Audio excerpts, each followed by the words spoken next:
Hello everyone. Thank you for coming. So, my name is Dr. Sam Osmanagich. In the last 4 decades, I have been researching pyramids and megalithic sites around the world. What kind of job is that? Very exciting. After 4 decades, I have concluded that almost everything they teach us about the ancient history is wrong.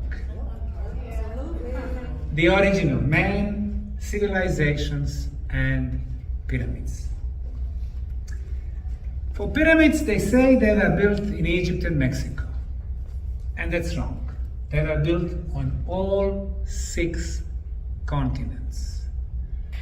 For Egyptian pyramids, they programmed us to think that they were tombs for the pharaohs. Again, wrong. According to the non-scientific Wikipedia, or Encyclopedia Britannica, or Smithsonian, there are 118 pyramids on Egyptian soil. Wrong. There are 155. I have investigated, visited, and researched them all. Not a single one has a mummy. Pharaohs were buried, but in the Valley of Kings, 400 miles to the south from the Giza pyramids, at Thebes, Memphis, Abydos, Dendera, not in the pyramid. So let's start.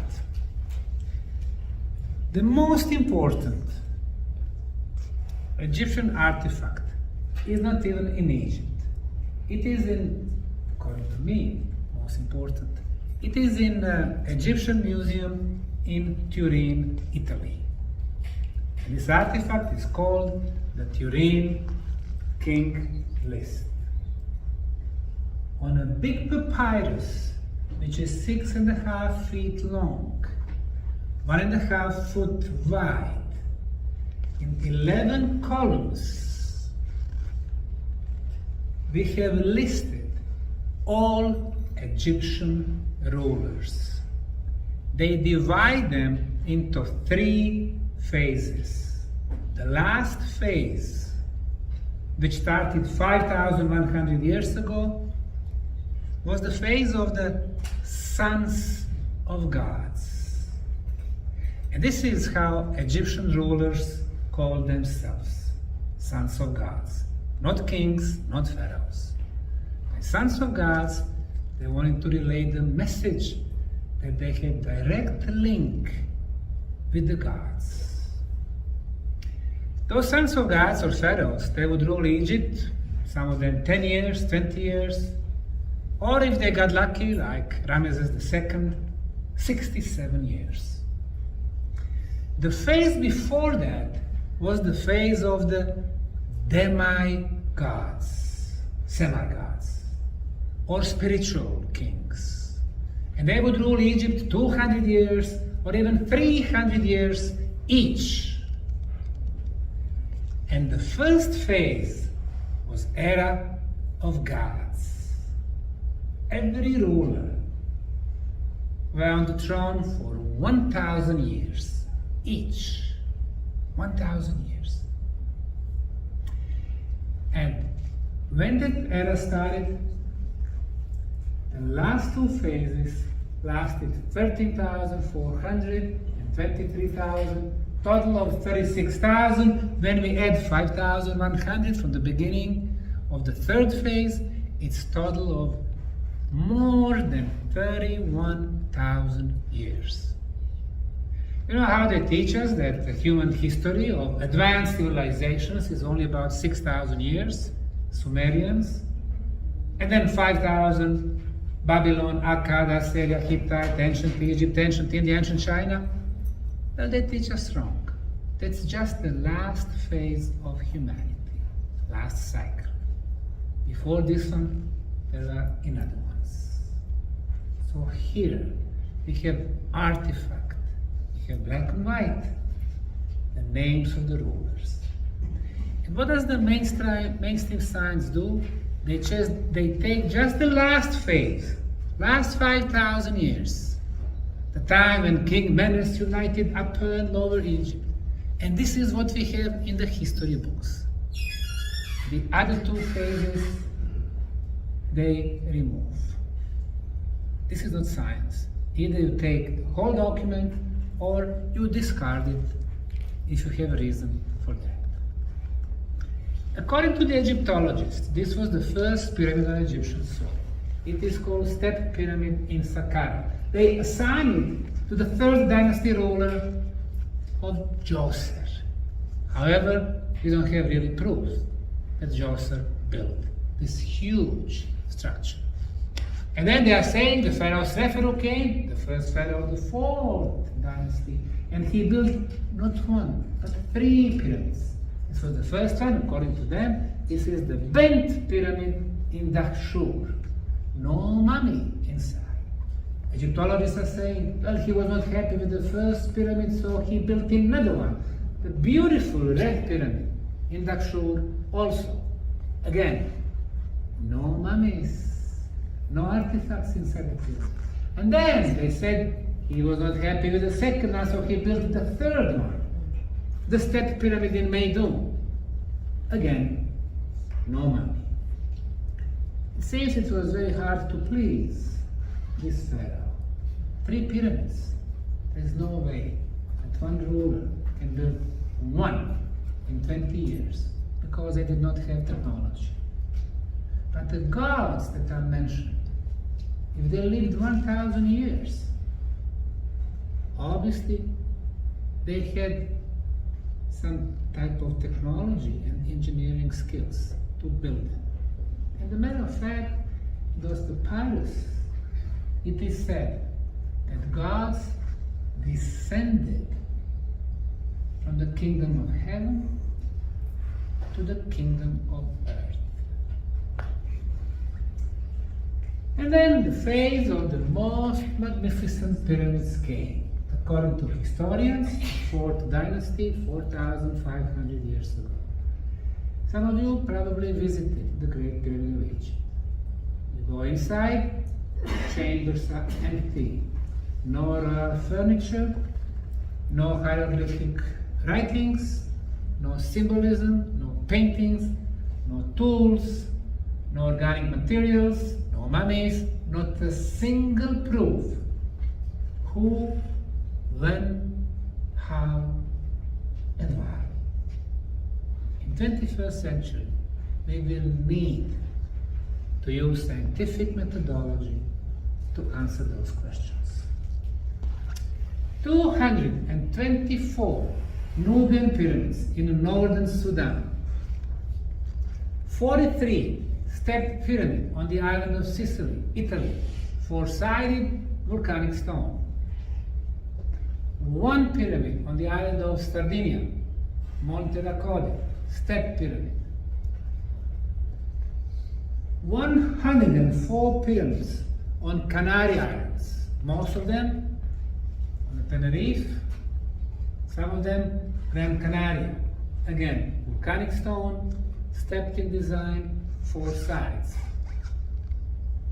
7 stepped pyramid on the island of Mauritius in the middle of the Indian Ocean. 4-sided volcanic stone, stepped in design, square base. When I did my report on those, I suggested government of Mauritius to collaborate and research them. They answered me, Dr. Osmanagich, we don't have pyramids. Those are just pile of rocks made by local farmers while they are de-rocking the area to plant the sugarcane fields. All those pyramids changed the history of those countries. The Mayan civilization, which was the subject of my PhD, built pyramids in the countries that we know today as Mexico, Guatemala, Honduras, El Salvador, and Belize. They built more than 100,000 pyramids. And 97% of them are still covered by forest. They are in the jungles. What do we know about the civilization based on 3% of their structures? Cities, temples, pyramids. Almost nothing. Encyclopedia Britannica called them Neolithic community. Neolithic, it's the Stone Age. Mayas are extremely advanced.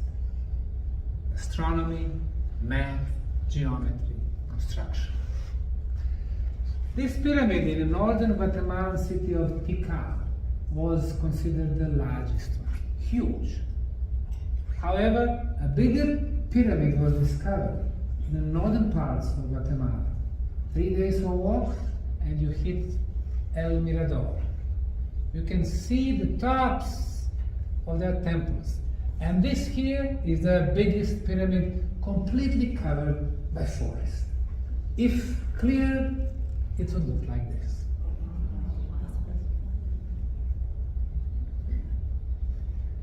The Mayan city of Palenque in the Mexican state of Chiapas. 25 pyramids have been cleared from forest, but the biggest one, the one to the left, is not touched yet. Why? Not only it is biggest, but it is the oldest pyramid in this Mayan city. It doesn't sound logical. They teach us in schools, before we were primitive, then we had evolution, and today we are the most advanced technologically, we are the most intelligent, we are the most beautiful. Well, we are not. And the history of humanity is not just the evolution. It is cycle after cycle after cycle. 1,229 pyramids in this city. Only 25 have been cleared and uncovered. Belize, tiny country in Central America, the smallest one. They had more than 1,000 Mayan cities, towns, and villages. Every one of them would have several pyramids. Only 8 sites are open to public now. El Salvador, 4 sites open to public. This is one of them, San Andres, pyramids covered by soil and grass. Western Honduras, the Mayan city of Copan. This is the biggest pyramid there. Usually the jungle, the trees, the plants, they grow everywhere. It's hard to keep up with the plants. Let's go to South America, Peru. Peru has more than 300 pyramids. This is the area of Cavachi, near famous Nazca lines. Just recently, several pyramids have been uncovered from the desert sand. Who built those pyramid cities? We don't know. Peruvian archaeologists are saying that history is about 3,000 years old. Those structures are much, much older. How do we know that? This is another pyramid site. This is one pyramid. Looks like a hill. It is an area called Tucumán. More than 200 pyramids. Once you start removing the desert sand, like here, you will expose the walls built from adobe bricks. Adobe bricks, you take desert sand and clay and water, mix it, put it in a mold under the sun. After 25 days, you have construction material. 200 pyramids. Now, you see the signs of vertical erosion? It means that this structure has been exposed to the prolonged rain and storms. Interestingly enough, the climate in this area has been the same for the last 8,000 years. Sunny. It's a desert. No rain. So when did we have those rains? Obviously more than 8,000 years ago. 10, 12, who knows how many. and the structures were built even before that. So now we need to change the history of Peru because of pyramids. This is the largest pyramid in Peru. It's called Arca del Sol, the Pyramid of the Sun. Its surface is equal to 5 football stadiums. Bolivia, Acapena Pyramid Complex, they used granite blocks to build those pyramids. They perfectly match each other without the binding material. Laser straight surfaces. Obviously, some of those granite blocks have been machined. According to archaeologists, the only tools until 2000 years ago were the copper tools. Copper is soft material. Tools from copper are inferior. Granite is much stronger than copper. You cannot use inferior tools to shape superior materials. How old are those? According to some independent researchers, 15,000 years. The most northern city in Mexico with the pyramids is Tulum. 3-step pyramids have been reconstructed. The Kukulkan pyramid, a beautiful example of pyramid architecture in the Chichen Itza, Yucatan Peninsula, eastern Mexico. Similar pyramid like to the one in Mexico is this one here. 10,000 miles to the east, Koch Ker Pyramid in Cambodia. It's 7-tier pyramid, 7, an important number, part of the sacred geometry. It's 4-sided pyramid, it's square base, so regular geometry. Those 4 sides perfectly match cardinal points, east, west, north, south. The material they used is energetically potent, volcanic stone, volcano, iron energy. Sandstone has a lot of quartz crystal, about 15%. Quartz crystal amplifies the energy. They built series of artificial lakes on sides, connected them with the canal, and now we have kinetic energy. On top, there is a passageway going straight down at 90 degrees and 2 chambers, no artifacts because they are resonance chambers. And now we start thinking, what was the real purpose of pyramids? It seems it is somehow connected to the energy. Sure enough, it is. 250 pyramids in central Chinese province of Shanxi. 20 bigger ones, all covered by soil and vegetation, and 230 smaller ones. The biggest ones, they were built 12,500 years ago using granite and sandstone. The smaller ones, from 2,300 from the era of the Emperor Qing, who united 7 provinces into one country, until 1000 before present. And they used inferior material, mud bricks. When I talked to the Chinese archaeologists, they told me they do not have permissions to uncover the biggest pyramids. Why? Because of the age. We would need to go 10,000 years in the past and change the history of China because of pyramids. This is the look of the best-known Mexican pyramid. It's called the Pyramid of the Sun, located in the city of Teotihuacan. Nahuatl language, this word means a place where people became gods. The look from 175 years ago, completely covered by soil, bushes, forest. It took 75 years to uncover it. And this is how it looks like today. One of the most beautiful examples of the pyramid architecture. Pyramids in the US, they don't teach us about them. Southwestern corner of the state of Illinois, Cahokia National Park.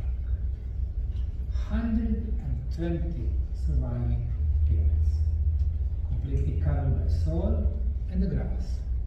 This is the step pyramid, the biggest one. We call it Monk's Mound. And those structures, they call Cahokia mounds. Well, mound is when you take some dirt and you build something. But here, we have 4 different types of construction material. Sandstone blocks, shaped on all 6 sides, pebbles, rocks, and sand. And when they completed the structure, they cut the squares of soil and grass, turn it upside down, and cover the pyramids. The biggest pyramid is 4-sided, as we can see from the air, triangular faces, and perfect orientation to the cardinal points. It has a surface which is 12% bigger than the Great Pyramid of Egypt.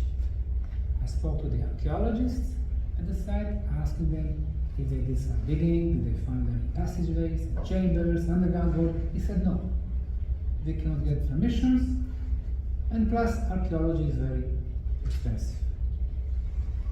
Well, there is a museum in the site which cost about $20 million in 1970. Today it's like $200 million.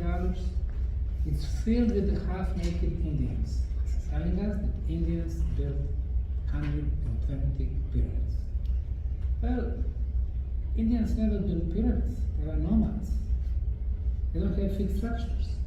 If not Indians, and for sure not white Europeans, then who? We need to change American history. 3 pyramids in Italy, Montevecchia pyramids, first, second, and the third right here. And their layout, here it is, exactly the same like layout of 3 Mexican pyramids, Quetzalcoatl, Moon, and Sun, or the layout of 3 Egyptian pyramids, Kerinos, Khafre, and Khufu. Gunung Padang, Western Java, Indonesia. Pyramid is 100 meters or 330 feet in height. It's 4-sided, but completely covered by forest because it is in the jungle. Original look was like this. Volcanic stone was used. Age 28,500 years. And our friend Dr. Danny Hillman studied excavation, the cultural establishment of the country. Archaeologists, historians stopped him, and after a few months he never continued. Why? He changes the history of the whole Asia. Even pyramids in South Korea. 3 of them survived, most of them destroyed. Eastern Australia, hour and a half to the north from Brisbane, the town of Gympie, used to be shaped here, 4-sided, triangular faces, perfect orientation, megaliths on the top. Pyramid. It was destroyed last year. Australian government built the road right through the place where the pyramids used to stand. Israel. I was taking groups to Israel, Jordan, Palestine in February. There is a step pyramid there. There are 9 levels, more than 2,000 tons, stones. There's a tunnel underneath. So, after this brief introduction, it's very obvious that the world of the past was the world of pyramids. And we need scientific criteria to determine if we can call something pyramid or not. The first criteria is geometry. You could see that all of them around the planet are 4-sided pyramids. In April of 2005, I first came to the Bosnian town of Visoko, half an hour drive from the capital city of Sarajevo. I came to visit the local museum, and then I saw this. Even though everybody called this natural hill, I was looking at the geometry. one side, second, third, in the back, the fourth. So we have four sides. One triangular face. Number two. Here is number three, in the back number four. From here we can see three corners. One, two, three. In the back it's number four. And we can see the same slope from bottom to the top. Geometrically speaking, this is a pyramid. It is covered by forest, bushes, but based on my experience, majority of the pyramids in the world are still hidden in China, in Mexico, in Guatemala, in Cambodia, in Indonesia. But people don't know. They think pyramids equal Egypt, pharaohs, tombs. Let's forget that. Let's use science. So geometry is very obvious. The second criteria for pyramids, artificial construction materials. Back in 2005, I offered to the universities and the museums collaboration to investigate the pyramids. They refused. I said fine. So I established non-profit, non-government foundation under the name Archaeological Park Bosnian Pyramid of the Sun Foundation. We got permissions and we started digging. Everywhere we are digging, we are finding construction materials, blocks, very hard materials, just 3 to 4 feet below the soil. This is one of our trenches, or sondas as we call them. So we removed 4 feet of soil, we discovered blocks. They were regular geometry. This is rectangular block. It's about 13 feet long, 5 feet wide, 1.5 feet thick. 8 tons, 18,000 pounds. Next to it is another one and another one. And below there is a second row of blocks, and the third row of blocks, and the fourth row. 1, 2, 3. This is a structure. Mother Nature does not construct, but intelligent hands. We took samples from these blocks and sent them to 7 institutes for materials. And they told us that it was an artificially made concrete. Concrete. Well, we can determine the quality of concrete based on 2 elements. The first one is hardness. Harder the concrete, it's going to last longer, better quality. And the second one is water absorption. Unlike here in Las Vegas, in Europe, during the winter, freezing temperatures. If there is a lot of water in the concrete, you got freezing water, you're getting ice. Ice has a tendency to expand and concrete breaks. So the idea is to keep the absorption very low. Our norms in 21st century, up to 3%. This one here, only 1%, superior. And hardness, our concretes from 10 to 60 megapascals, 60, the best quality, made in US, made in Germany.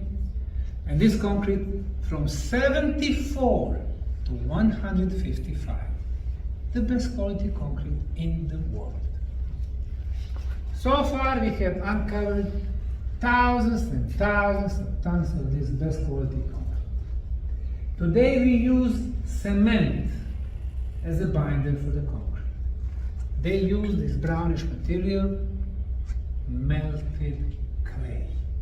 They always used natural construction materials. What we have today, bottom left, the green pyramid covered by greenery. If you just replace the green color with the color of concrete, this is what we're going to get. The original look of the Bosnian Pyramid of the Sun. From this point up 220 meters, up 750 feet. The Great Pyramid of Egypt, 147. Much smaller. The biggest pyramid on the planet. The next element is the orientation of the sides. Traveling the world, I noticed that all the pyramids are oriented to the north. In Egypt, the Great Pyramid of Egypt has an error from the perfect cosmic north of 0 degrees and 3 minutes. That's excellent.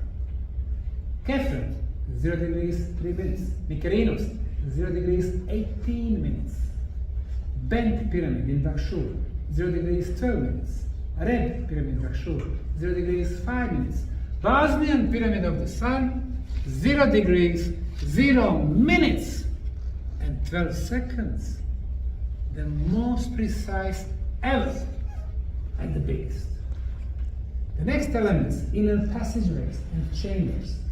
Using scaling methods, you realize that inside the Bosnian pyramids, this is the north, this is the east, there is a complex of 7 different levels of passageways. For example, white colored lanes, white 10 meters or 33 feet deep. Blue, 40 meters deep or 130 feet. And so on. 7 levels, and they go like a spiral towards the top.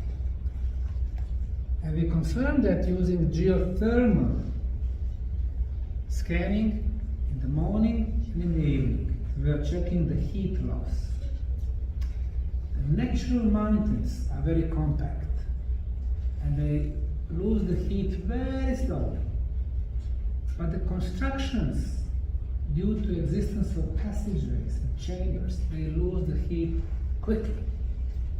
And it was the case with the pyramids of the Sun, Moon, Dragon, and Love.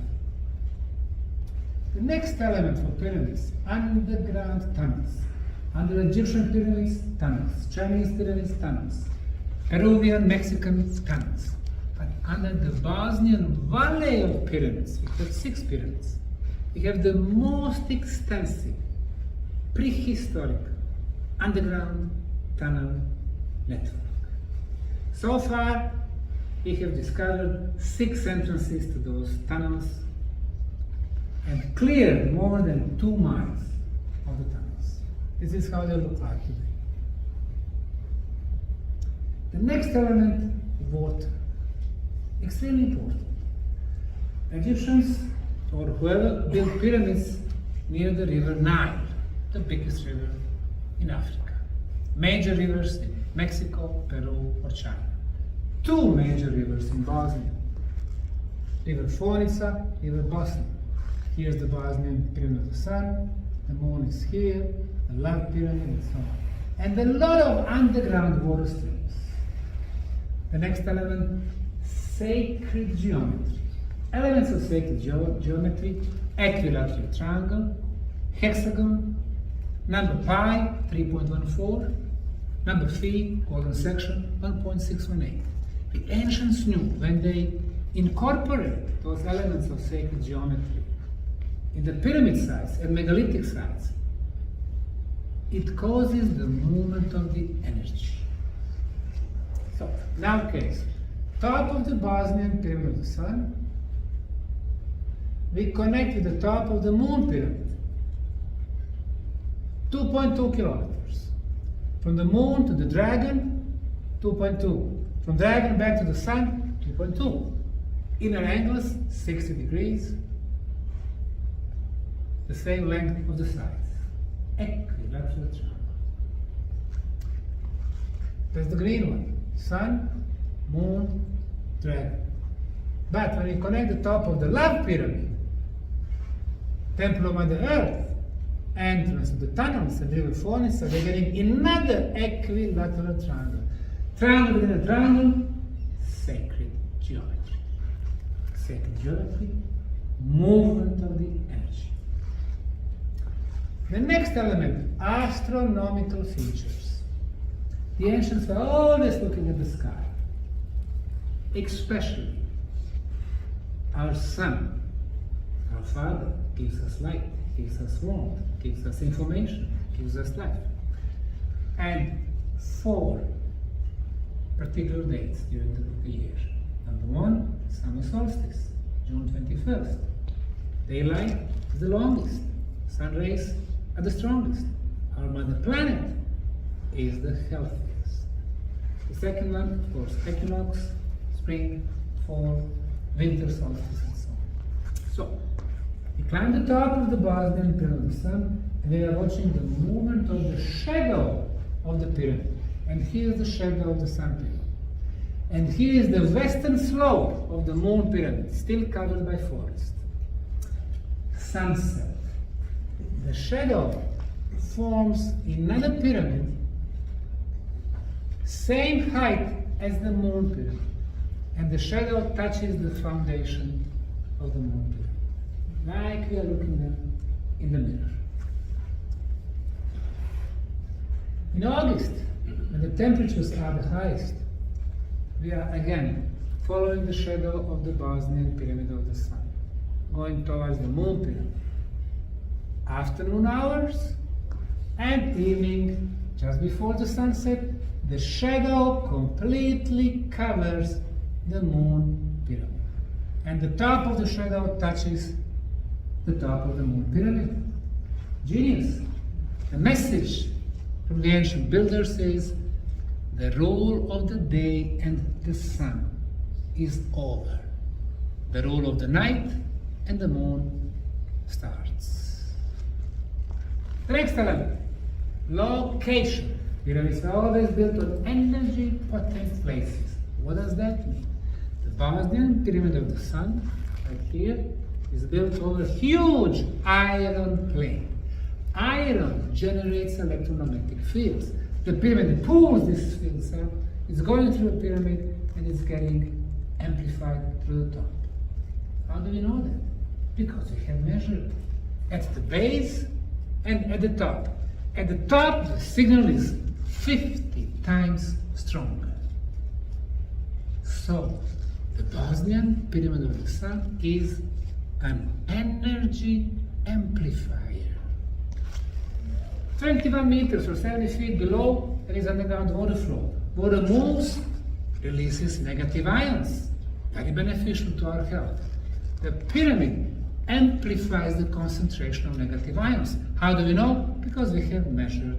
There are instruments called air ion counters, and you can measure the concentrations. And in the tunnels below the pyramids, concentrations are the biggest in the world. During the excavation of the pyramid in the tunnels, we have discovered a lot of quartz crystal. Quartz crystal has the ability to amplify the energy and to transform one form of the energy, electromagnetism, which we measure, to another one, ultrasound, through the process called piezoelectrical effect. So we measure on the sun pyramid and in the tunnels 28 kilohertz frequency of the ultrasound, which in science is known as the levitation frequency. The next element, volcanic lines. You take two volcanoes, you connect them, it's volcanic line. If the pyramid is sitting on this line, then we can say the pyramid is sitting on volcanic line. However, after analyzing 75 different megalithic and pyramid sites around the world on 6 continents, we have concluded that they are always sitting on intersection of many volcanic lines. Angkor Wat, Cambodia, 15 volcanic lines. Cholula, Mexico, the largest pyramid there, 18 volcanic lines. Gunung Padang, Indonesia, I mentioned it, 17. Machu Picchu, 16. Bosnian pyramids, 26 volcanic lines. Why is that important? Volcano, lava, iron, minerals, energy. It has always been about the energy. You're making me excited. The next element, ley lines. Ley lines are very well researched in the United Kingdom. Majority of their megalithic sites and cathedrals are sitting on ley lines. Ley lines are underground energy line of the cosmic origin. They run east-west, north-south, sometimes they are not. This is a network of ley lines in the Central Balkan. This is Croatia, this is Serbia, this is Montenegro, and heart-shaped Bosnia. The red lines are ley lines, running north-south, east-west, and diagonal. And majority of them are intersecting right here. Right there. The town of Visoko, exactly where the pyramids were built. And the next one. Energy phenomena or bioenergy fields, as defined by late Dr. Harry Oldfield. He invented a special camera with which he was able to film energy fields which are not visible to the naked human eyes. This is pointy, natural hill in Bosnia. Natural, geological. Those energy fields are all horizontal. Green, blue, red, green, blue, green, rose, horizontal. This is a village in central Serbia. Houses, above them, those energy fields, again, horizontal. Green, red, green, blue, red, green. This is my favorite place in the US, Sedona, Red Rocks. This is the Bell Rock. You see those energy fields behind. Brown, green, blue, and so on. Horizontal. When I take groups to Egypt every December of the year, when we drive to Abu Simbel, I use this camera and look. Red, green, blue, green, red, brown. Always horizontal bioenergy fields. Everywhere. And this is the Bosnian pyramid of the sun. And those fields are all vertical. Why? Because we have an energy machine. It's from inside. You see the red color? It's the energy. It's going to the top of the pyramid. Hitting those horizontal lines, they become vertical.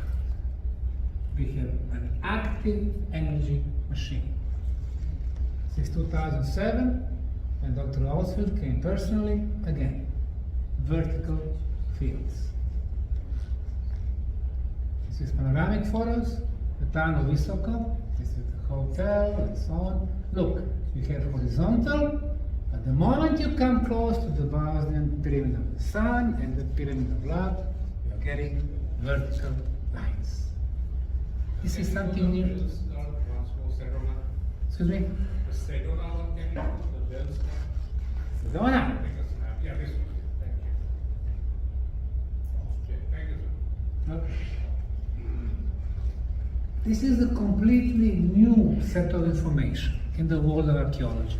So that's We are why the first one and the only one who actually do this research. Yes. Is that why Russia wants to own the Bosnia area? No. Russia never owns Bosnia.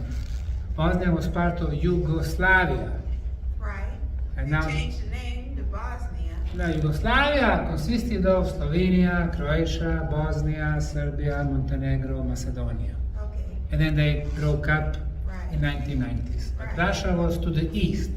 Russia or former Soviet Union, they had umbrella over Poland and Czechoslovakia, They were all then together. Bulgaria, Romania, Belarus, Uzbekistan, Kyrgyzstan, and all these I countries. remember Yugoslavia. Yes, Yugoslavia. I remember Yugoslavia well also. Okay. When I take my groups to Egypt, I also take the camera and then I can show them that even the pyramids of the Giza Plateau are energetically active. This is the second largest, it's called Kefren, or Kafre Pyramid. And look, from the right and from the left, the horizontal bioenergy fields are coming, and then at the pyramid side, they become completely vertical. Now, it's for me rather obvious that we need a new definition of the pyramids. We need to forget bedtime stories about pyramids being tombs for pharaohs. Basically, pyramids being built for one dead body. This is what they teach us. Forget that.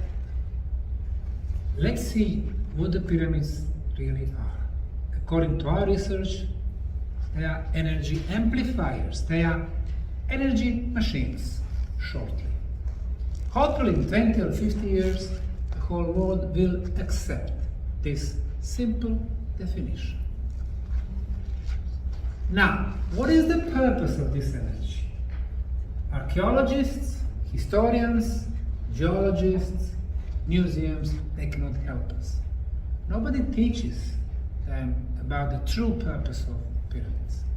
We needed real scientists, people with the scientific instruments, physicists, electrical engineers, sound engineers, telecommunication engineers, medical doctors, people who measure.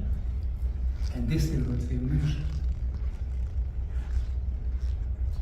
People from Croatia came, bringing their equipment, Gauss mirror, oscilloscope, spectrometer. And they measured on the very top of the Bosnian Pyramid of the Sun an energy beam going straight up, 28 kilohertz frequency. The team from Serbia came, bringing their own equipment, Engineer Marjanovic, and they confirmed existence of this energy beam of 28 kilohertz frequency. Then the teams from Finland, Heikki Savolainen, he's sound engineer. From Italy, Professor De Bertolis, anthropologist. From Germany, they're all bringing their own equipment, coming at different times, getting the same results. In science, this is called an international scientific verification of the phenomena. Which phenomena? This right here. Energy being going through the top of the Bosnian Pyramid of the Sun, which is 28 kilohertz frequency, which is electrical in nature. It's continuous because we measure it in the spring, the summer, and the fall, and the winter. And then we measure the strength of the signal using this sonde. We're measuring on the top of the pyramid, on the ground, 10 feet higher, another 10 feet higher. And the signal is getting stronger and stronger and stronger. Not very logical. You would think if the source of the energy is somewhere inside the pyramid or below the pyramid, as you move away from the pyramid, signal should be getting weaker and weaker and then disappear. But since everything is upside down in Bosnia, our pyramids work differently. You move away, the signal is getting stronger and stronger. And this phenomenon in science is called scalar waves. 125 years ago, the brilliant mind of Nikola Tesla was investigating these subtle energies. In the last 50 years, the Russian physicists are working on it. And they both concluded that the scalar waves move quicker than the speed of light. 100 years ago, we got this hypothesis from Albert Einstein that speed of light is the biggest speed in the universe. If you try to travel quicker than 300,000 kilometers per second, you are going to dematerialize. Well, scalar waves move much, much quicker, or to be more precise, information within the scalar wave fields. They move almost instantly from one end of the galaxy to another one. Nikola Tesla built famous Wardenclyffe Tower in the state of New York. He did a few experiments, and he was writing in his diary, I have found a way to move unlimited quantities of energy, thousands of horsepowers, between two planets, regardless of their distance. And the frequency he was using was 28 kilohertz, exactly the same that we measured on top of the Bosnian Pyramid of the Sun. Wow. It's not only the Bosnian Pyramid that has this beam. This is the Kukulkan pyramid in Mexico.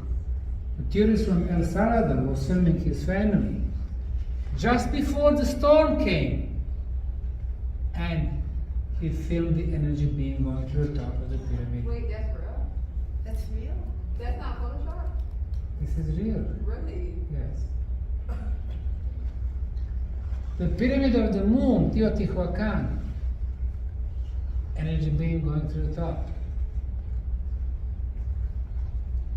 So, the first potential purpose of the pyramid energy is to be the communication device on long distances. Not AT&T long distance between two cities. Long cosmic distances. Cosmic.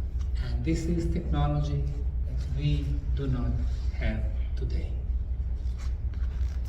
How old are the Bosnian pyramids? They are covered by soil and vegetation.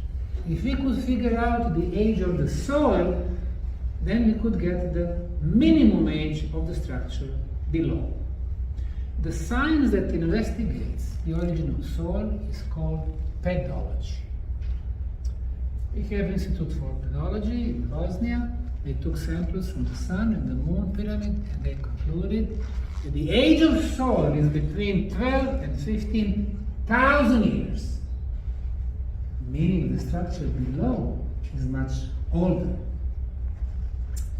Our Italian archaeologists at the site, Nicola Visconti and Riccardo Re, back in 2012, while removing the soil and the clay above the concrete blocks, they discovered organic material on top of the first row of concrete blocks. That's on the top of the pyramid. This organic material will give us, again, minimum age of the structure. We did radiocarbon dating, and the age of organic material, 24,800 years, plus minus 200 years. So we go back for 25,000 years. And this is still the minimum age, not the real age. In order to get the precise age, if we could find some organic material somewhere between the concrete blocks, then we could get the precise age. And that's exactly what happened a couple of years later. Our archaeological manager, Tim Moon from New Zealand, with the volunteers, this one is from Canada, below the first row of blocks and above the second, like in a sandwich, discovered organic material, fossilized leaves. How those leaves came there? Well, obviously somebody was putting concrete, first row, second row, third row. The wind was blowing, bringing those leaves, and they placed the final row. But those leaves, they are organic material. You can date them. Again, we apply radiocarbon dating, and we got the date of 29,200 years, plus minus 400 years. And this is radiocarbon date. In order to get calibrated date, or calendar age, we add about 14%. So the true age of the Bosnian pyramid of the Sun is 33,600 years, which makes it the oldest pyramid on the planet. And now what? The first pyramids in Europe, the biggest on the planet, the best quality concrete on the planet, the most precise orientation to the north on the planet, and now the oldest pyramids on the planet. And the beauty of what we do is that everything is measurable. If you can measure, you can scientifically prove. But imagine the shock for the cultural establishment. Teaching our kids 5,000, 6,000 years, 12,000 years without primitive cavemen, and now all of a sudden we have the most amazing pyramid complex on the planet, more than 30,000 years. Crazy. Everybody jumped to their feet attacking me. saying it's impossible. This guy, he doesn't know what he's doing, blah, blah, blah, blah. Pseudo-archaeology, pseudo-science, pseudo-Wikipedia, everybody's attacking. National Geographic, Egyptian archaeologists, American, German, British, French, Polish, Croatian, Bosnian. You know, when so many people are attacking you, there must be something very important. Otherwise, why would they care what's going on in some remote Bosnian hills, as they claim? Nobody wants to rewrite the history. Who wants to? Nobody. Now, what was happening 20, 30, 40,000 years ago? According to archaeologists, nothing. Just the primitive cavemen. Oh, really? Don't they read about the sensational archaeological discoveries? On the bottom of the Pacific floor, near Japan, near Yonaguni Island, 13 underwater cities were discovered from 1995 until today. Shaped megalithic blocks, stepped in design, granite, temples on the top, half radius blocks, stairs. And those pictures came in the Japanese newspapers. Japanese archaeologists were saying, oh, this is all natural. Sea streams made those step structures. And then they are supported by German and American archaeologists and geologists. It's a landing pad. Why they are saying that? Because people will start asking questions. What is it? When it was built? By who? It is on the bottom of the Pacific Ocean. Nobody builds stuff on the bottom of the ocean. It is between 100 and 200 feet below the sea level. At one point, they were on the surface. When was that? Before the end of the last ice age. During the ice age, a lot of ice got all this water compact. But then 11,700 years ago, the end of this last ice age, water melted, ice melted, and water went into the world seas and oceans. Pacific rose up for 250 meters, Atlantic Ocean 360 feet, covering the civilizations, buildings, and structures. That's why they are on the bottom of the Pacific today. Eastern Lebanon, Baalbek. When I was there 15 years ago, I could see this huge shaped block, 1,250 tons. At that time, the largest crane that we had as a civilization had a capacity of 250 tons. And this was 1,250, 5 times more massive. If you are looking for the examples of more advanced civilizations, we don't need to go metaphysical, because the proofs are in the physical dimensions. Somebody shaped it, moved it. In the last 5 years, German Archaeological Society, they were digging deeper below this block. They discovered 2 more blocks, the biggest one, 1,650 tons. We don't have cranes to move that for 1.5 kilometers. This block right here, it's sitting on the 4th row of the structure. It is 840 tons. I asked people there, okay, who built this? How they move it? Oh, they had thousands of slaves. What slaves? What slaves? I mean, you cannot use ropes. You need to have technology. It was technologically advanced civilization. Göbekli Tepe, southeastern Turkey. Our friend, late Dr. Klaus Schmidt, started uncovering megalithic circles, megaliths T-shaped from very hard limestone. He uncovered 3 circles. In the meantime, after he died, Turkish government uncovered 3 more But when I spoke to Klaus Schmidt, he told me there are probably at least 100 of those megalithic circles. 100. Stonehenge. It's like Stonehenge. It's like a smaller version of Stonehenge. So why does he think there's like 100? Because we can see the shape of the terrain. Okay. They have those, conical hill. They look like a tunnels. And when they did scanning, they discovered more megalithic structures. They teach us in the schools only with the agricultural civilizations 5,000-6,000 years ago. A lot of people would produce a lot of food, they had a lot of extra values, extra money, we would say, and they could build those megalithic structures and pyramids. Wrong. According to them, this site would require a series of hundreds of thousands of people. And guess what? After 25 years of research, they did not discover a single residential house, only megalithic circles. It defied our understanding of distant past. Go back to Bosnian pyramids and the tunnels. So, like I said, we discovered 6 entrances to those tunnels. This is how they originally look like. And you see, this is ideal shape for the structural stability. The pressure is divided equally on all sides.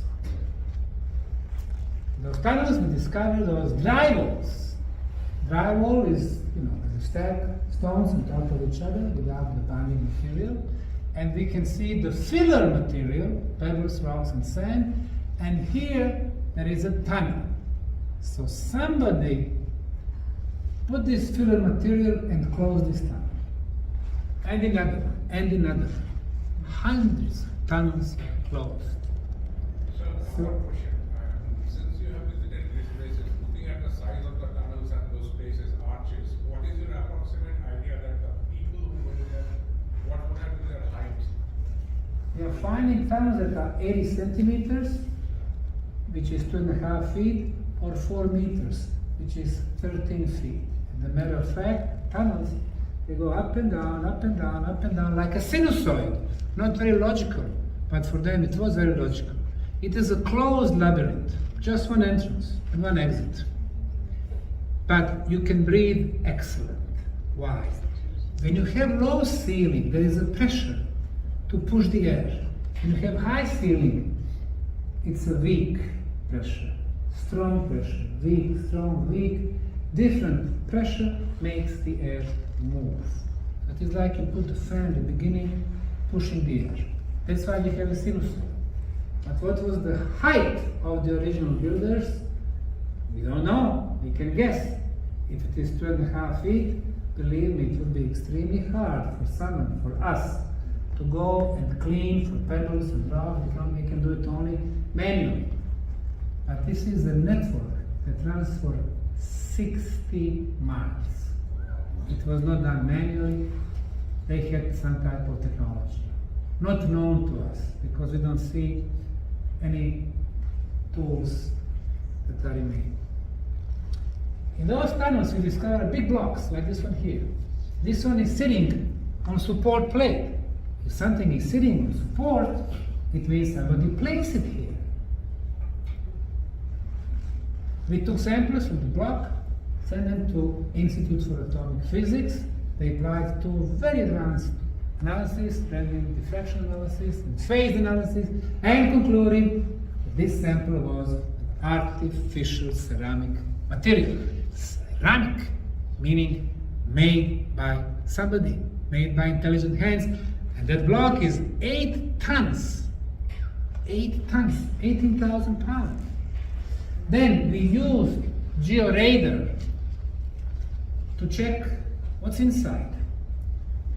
And we were told there are 3 places we have quartz crystal. And quartz crystal, as we learned, has the ability to amplify the energy and to transform electromagnetism into ultrasound.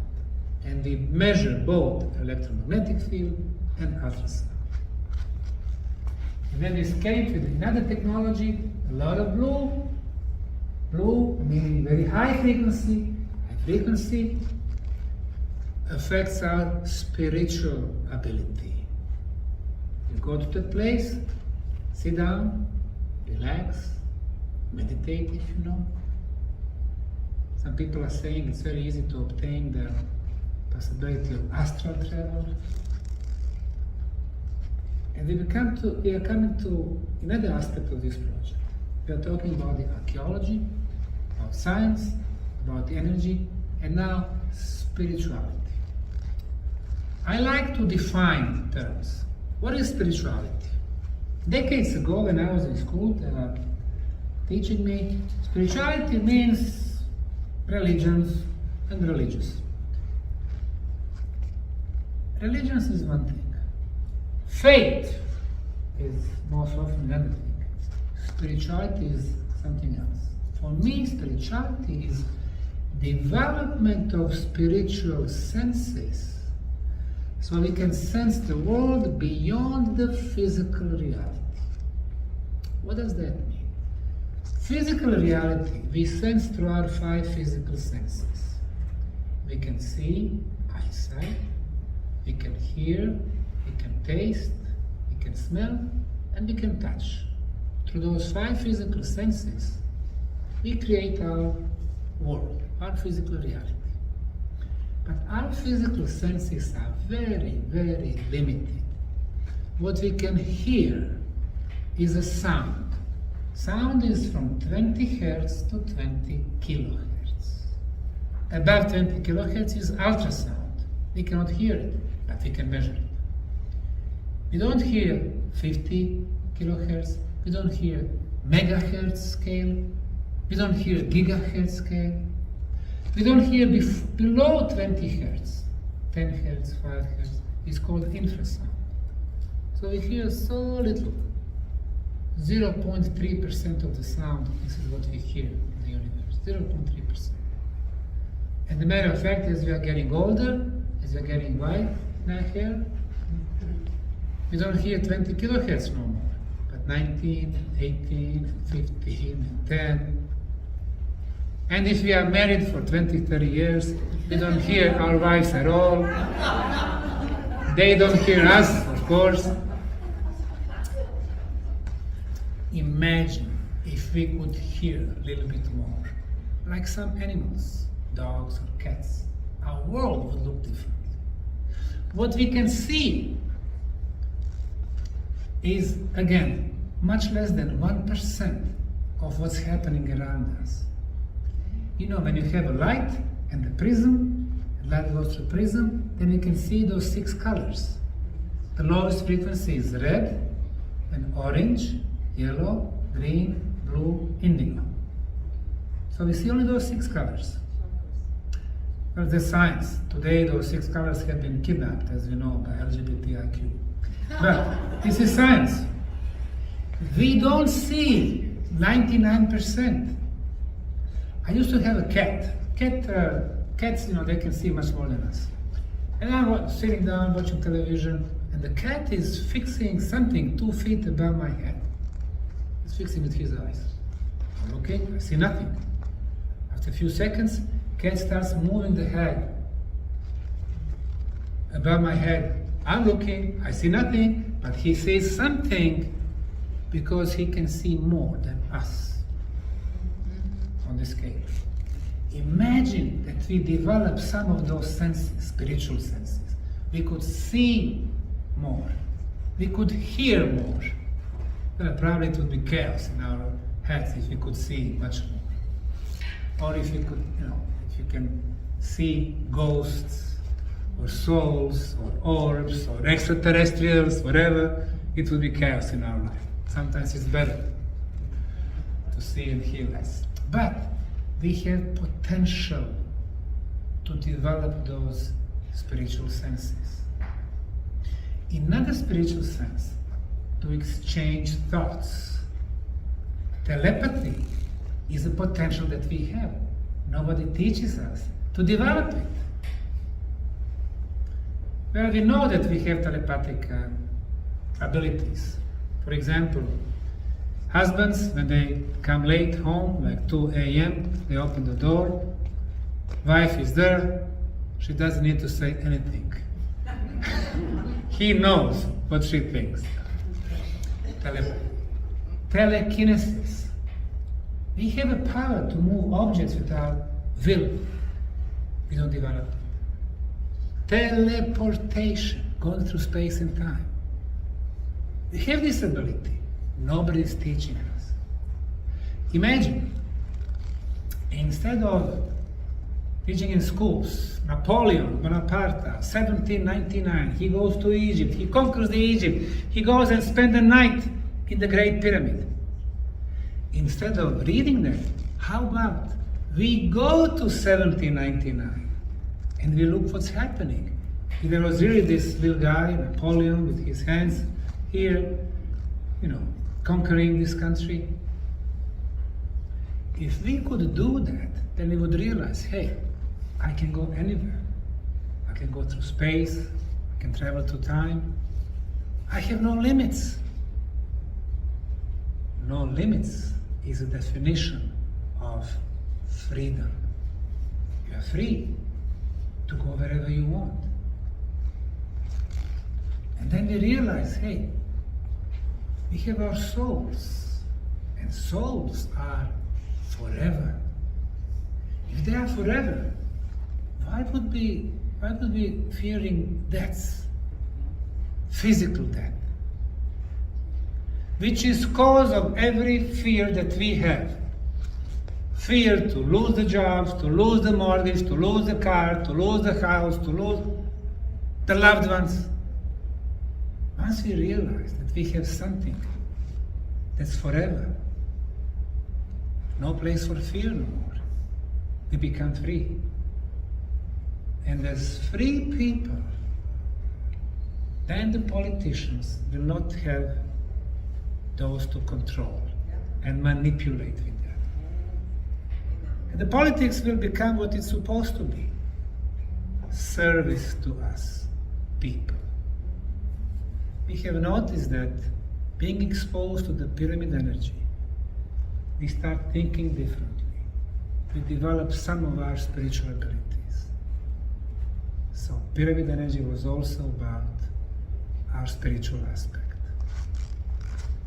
People come to one of those blocks and our guides are trained to make experiments with the groups. We ask visitors to open their hands. We do that. And then after a few seconds, they can feel the energy in their hand. They can feel the tingling. They can feel energy going through their arms.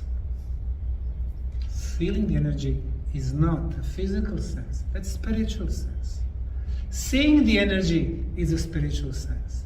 Seeing our auric field, seeing our chakras, seeing the colors of our chakras, they're all spiritual abilities. Nobody teaches us to develop them. People who can heal other people with the energy, they ridicule them. They don't do that no more.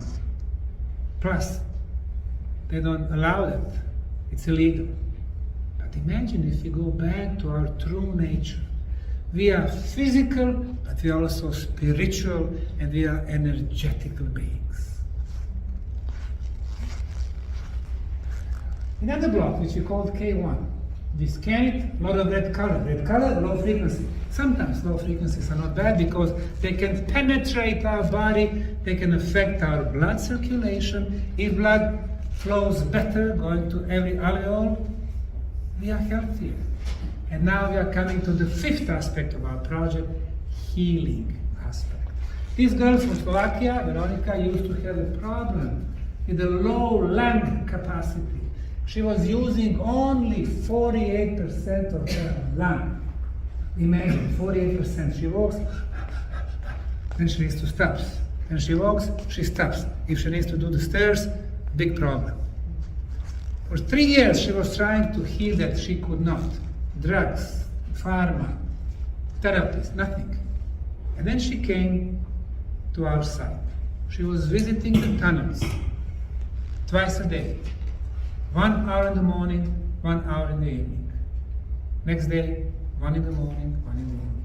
After 10 days, she went back home, she got measured, and now she was using 84% of her life. And that September, she came back to help us and to volunteer with us, pushing the wheelbarrows. Before, it was unimaginable for her. The team from Prague, Czech Republic, 6 of them with the medical nurse came, and they are measuring 20 different parameters. Here you can see the blood pressure before the tunnels and after they came back from the tunnels. They took the blood also, and they measured the glucose in the blood, the sugar in the blood. But in Europe, our scale, 3.2 to 6.2, it's normal level. 6.2 to 10 is the risky group. Above 10, diabetes. So this guy here, Kirka, he had 7.8. It was like a little bit risky, higher glucose. He went to the tunnels for 1 hour, he came back, he dropped to 5.1, which is normal level. Another guy, Karol, he had 10.5. That was almost diabetes. Spent 1 hour, came back, he dropped to 5.7, which is a normal level. And then you have the guy with the diabetes, over 20. He went inside the first time, he dropped from 20 diabetes to normal level. There is no drug on the market that can reduce your sugar level for so much in 45 minutes. This girl from Turkey, she used to have very high blood pressure, reaching 220 over 135. You can imagine migraines. In the last few years, she's been coming to the boys and perineal tunnels, and her blood pressure never goes above 140 over 90, normal level. And then we measure another aspect, that's our energetical aspect. According to the Eastern traditions, Tibet, China, India, besides physical body, we have our energy body. Our first field is called auric field. A brilliant Russian professor, Korotko, he invented a machine, so with this machine we can measure auric field. Before the tunnels, like this person here, you can see a lot of discontinuation. What does that mean? It means that her protective shield has been damaged. Why? Because of the way we live, stressful environment. We have enough money, we'll be able to make it. We struggle, we eat wrong, a lot of problems. Our auric field shows all these problems. Her energy level was 23 joules before entering. Balance was 89%, balance left and right side. She spent 1 hour, she came back, she measured again. It's very obvious the change in her auric field, which is much, much stronger now. And in units, energy from 23 joules went to 58 joules, 2.5 times stronger. And balance from 89% to 100%. Chakras. Again, Eastern traditions, we have 7 chakras. This person to the left, before entering, the layout was good. As long as you are close to this central line, it means that you are pretty balanced. This person is very balanced. The only problem, those chakras are a little bit too close. They should open up more. And that's exactly what happened after she came back. Look at the chakras now. The heart chakra, 5 times bigger than before. So all the chakras are much more open, meaning the energy flows much better, affecting our physical aspect in a positive way. Italian doctor, Zoccarato, he was measuring the blood before and after using electronic microscope. Red blood cells and white blood cells, red blood cells. As long as those red blood cells are not on top of each other and they have spherical shape, it means you have healthy blood. We've seen very bad cases. Now this is my blood when I came back from the tunnel. You see, spherical, not on the top of each other. And these are white blood cells, those white dots. They need to have a space in between the red so they can attack toxins, like right here. There is a war going on. White blood cells attacking toxins and getting rid of them to the blood and the liver. Why is that happening? Well, we always say, we are not in the healing business. We don't give medical guarantees. But we are scientists. We measure. It's a combination of 10 factors. Very briefly. First 5 is the absence of all harmful radiations. For example, we live on the surface of the planet. A lot of radiation is coming from the universe. Some of them are harmful. Well, in the tunnels, 100 feet below the ground, no harmful radiations. Secondly, natural radioactivity. We measure it using Geiger-Miller counters.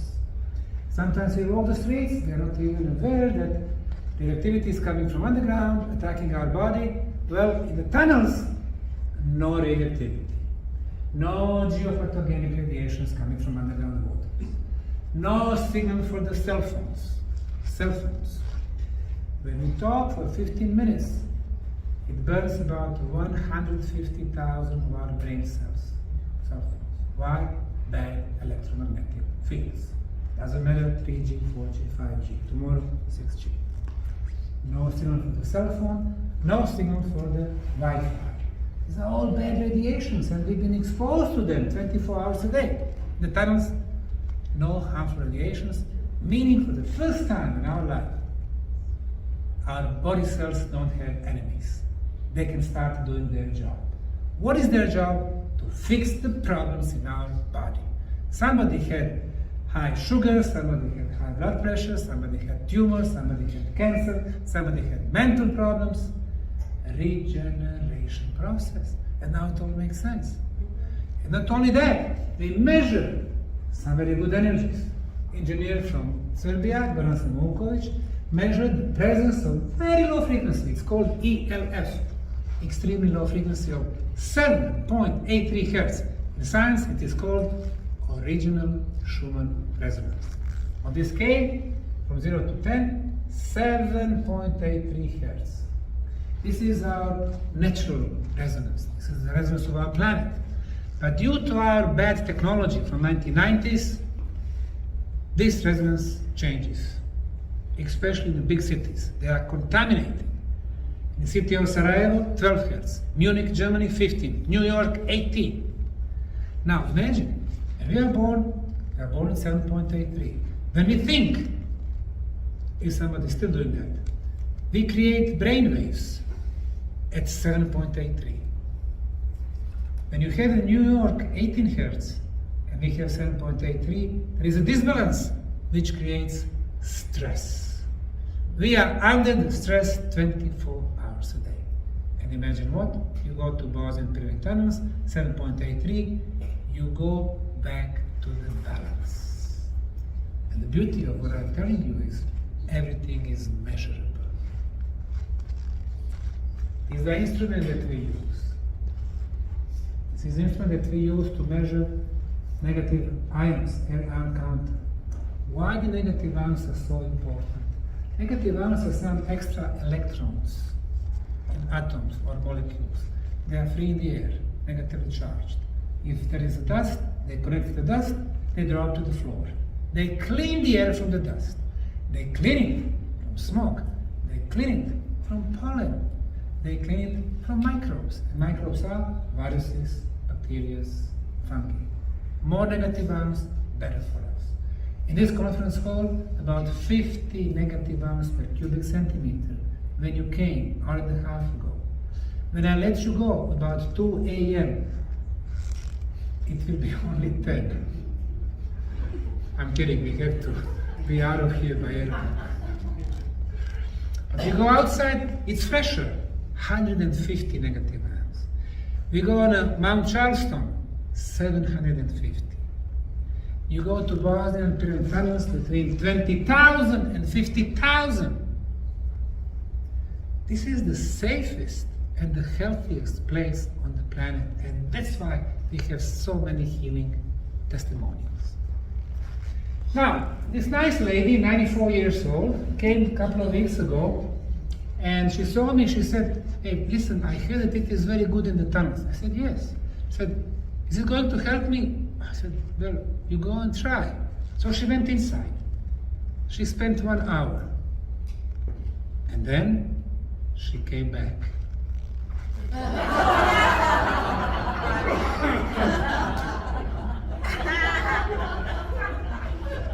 Remember, no guarantees. Water, we are finding water in the tunnels. The water is crystal clear, no microbes.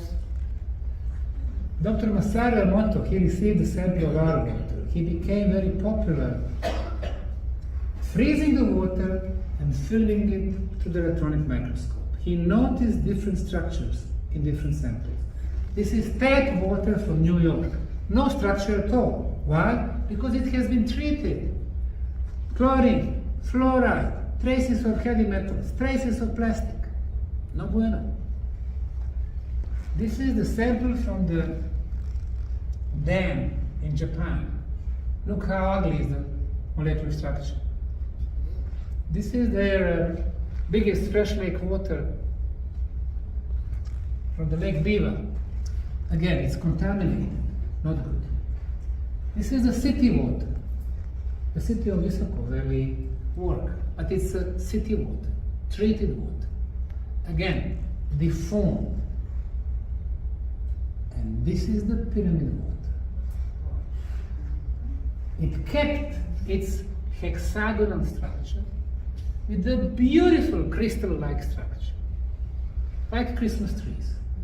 Just by looking at it, you can say, well, it's a happy water. It vibrates high. What does that mean?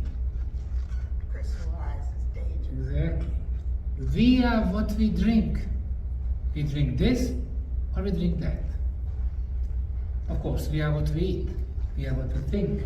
We are where we go and spend our time. If we drink and eat low vibrating food and water, we vibrate low. When we vibrate low, we are tired, we are nervous, we attack, we are violent. And the opposite. When you vibrate high, you have love for the whole world. The story from today's presentation is in this book, my story. I have 4 books left. And just out is another book called My Conversation with the Artificial Intelligence. I was talking to artificial intelligence, and of course it is filled with Wikipedia and some other information, and they are thinking that it was all natural, geological phenomena. But when I was giving one after argument, artificial intelligence started learning. There are also flyers here. The first one is coming to Bosnia once a year in June for the summer solstice. When you organize festival, I hosted the group for 1 week where I show all the locations: Sun Pyramid, Moon, Dragon, Tumulus, tunnels, our beautiful park. We have a time of our life with the organic food and the pyramid water. Also, once a year, I tour the Egyptian temples and pyramids every December. This year, December 2nd, December 9th. Beautiful journey where we actually find real answers about the Egyptian pyramid builders. project is open for volunteers every year, coming from June to October. In the last 13 years, 3,750 volunteers from 64 countries and 6 continents. We show them our archaeological locations. The next day, they get tools and they start helping us, removing the stones from the pyramids and having fun at the same time. From the young to mature, from 8 to 84 years old. In 2018, we had 40,000 visitors, 50,000, all by ourselves, without a penny from the government. 2020, 76,000. This year, we hope to see 200,000 visitors over there. Our official guides, 36 of them, our locations are open every day of the year. We purchased 100,000 square meters, or more than 1 million square feet of neglected land, swampy land, muddy, with garbage everywhere. We transformed it into one of the most beautiful parks in Europe, with beautiful installations, where we organize festivals and concerts. It has become the cultural and sport oasis. Last year, 150 schools came, school children. Entrance to the park is for free. Parking is for free. Our facilities are for free. Installations for free. Even concerts, when we organize, they're all for free. Classical music, books, children playground, NBA stars for kids without the parents, so we have humanitarian aspect also. We help local community so they can sell their stuff. Concerts for free.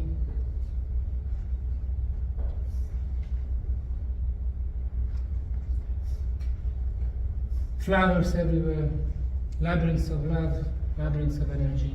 And then last year we built top quality tennis courts, and they were opened by the best player ever, Novak Djokovic. He was born in Serbia, I was born in Bosnia. Unfortunately, a lot of conflicts lately over there. But our sincere friendship is a very powerful message to the region. Instead of tensions and hatreds, cooperation and friendship and peace. When I explained everything to the artificial intelligence about our project, I asked it if it can write a poem in less than 5 seconds.